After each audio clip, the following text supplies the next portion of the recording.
Welcome to Emtron Training Part 30. In this training tutorial, we're going to be taking a look at working with our fuel compensation trims. Our compensation trims allow us to account for things that can affect our fuel delivery to our engine. So something like our engine coolant temperature or the inlet air charge temperature. They both can affect what we need to go and actually model in terms of our fuel delivery, and they're going to allow us to correct for an unlinear type of relationship. There's a lot more fuel trims that we can work with. We're going to talk about all of them in this tutorial and how to calibrate and program them. We're going to have a lot to cover. Let's jump in so we can check this out. Okay, so let's get started. We're going to be taking a look at working with our fuel compensation table programming within our Emtron ECU. Our fuel compensation tables will allow us to alter the pulse width that we're ultimately sending to the injector to deliver fuel into the engine.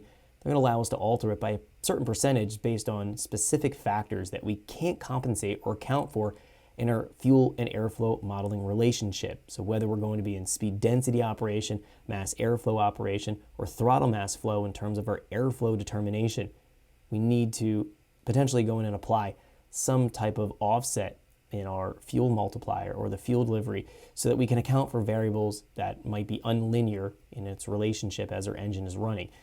We're going to look at a whole bunch of different examples here for the compensation tables, but these tables are needed in some situations.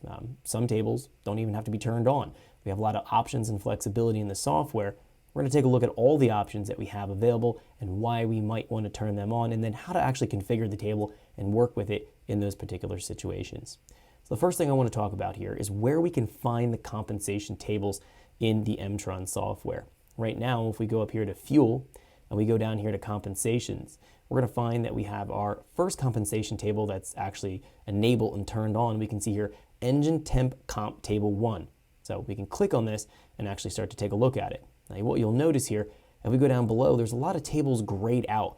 These are actually turned off right now in our actual calibration file loaded into the Emtron. So we need to turn them on to access the tables.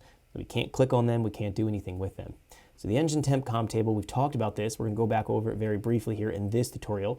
This is used as a warm-up enrichment table. So after the engine's fired off and it ran, after it's exited the post-start, it's going to go into the warm-up enrichment or the engine temp comp table. It'll add a certain percentage of fuel, correct what the pulse width is going to be as the engine is coming up and starting to warm up and starting to dissipate out of a wall wetting type effect. We'll find that this is needed in order for the engine to run properly. Now down below, we can click on these two tables here. These are charge temp estimate table, charge temp offset table. The charge temp tables are used to offset the air mass determination. If we're in speed density or we're going to be in throttle mass flow, these two tables here can start to alter what that determined final air mass is going to be. They do play a role in how the density calculation is performed in terms of the charge temp. So we're not going to go and actually cover either of these tables here in this tutorial. Those aren't going to be something that we would directly alter the actual pulse width within the fuel compensations that we have. These are going to be altering or potentially altering the air density portion of the air mass calculation. So let's go in here and take a look at where we can actually turn on some of these parameters here, actually start to enable them. Then we can discuss our different compensations that we have here and why we may want to turn one off or turn one on or use one or not use one. So let's go in here. We're going to move down into fuel table control. We have an area here. We see main VE tables. Then we find compensation tables. In here, this is the master checksum to turn those tables on or off. So if they're turned off, they're grayed out. If they're turned on here, they're going to be editable. We can actually click on them and use them. So let's go in here and click on the compensation tables.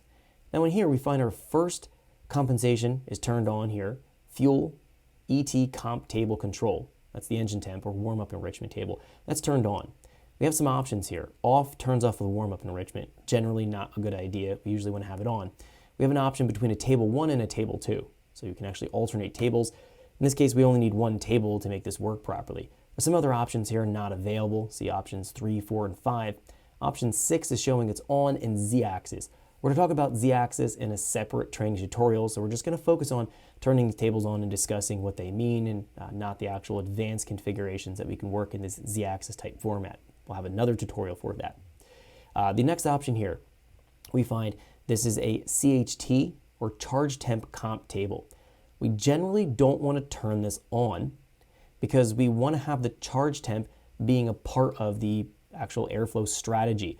We've talked about this jumping to config, going into fuel and fuel. Thanks for checking out our teaser clip. If you want to see the rest of this video and more than 500 hours of current EFI training we have to offer, make sure you click right here. If you want to go and check out more teaser clips from this training course, click here. And you don't want to miss any of the videos we're going to be releasing on this channel, so make sure you subscribe and click here. Thanks for watching, and I'll see you guys later.